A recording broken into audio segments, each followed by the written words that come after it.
when we're talking about shooting, there's usually 5 big topics that we need to discuss. You've got your stance. Of course, you've got the grip of the firearm. You also have the trigger press. That ends up being very important.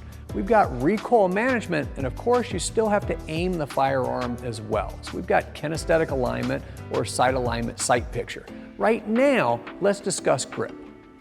If I only ever had to fire a single round, then ultimately grip may not play into that in a big amount of way.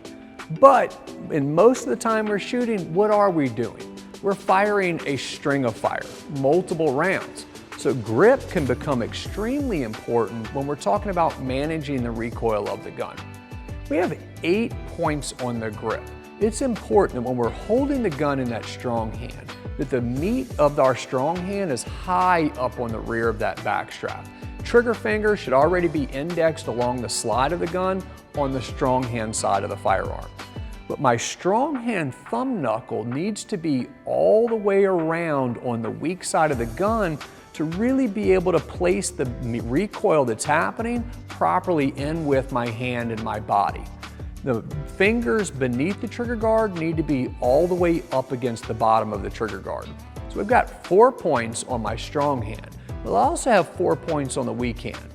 With my weak hand, I want to layer my thumbs, the strong hand thumb being on top of the weak hand thumb, which means the thumb knuckle of my weak hand is underneath the thumb knuckle of my strong hand.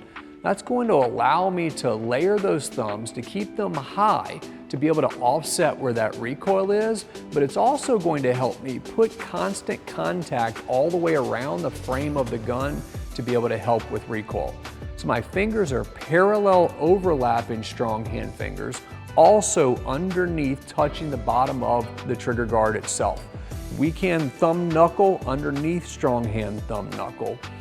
Closing any of the gaps that are in there and making sure that I am getting that constant contact all the way around the frame of the gun. A good, solid grip plays into shooting, and it's also going to help you with recoil management.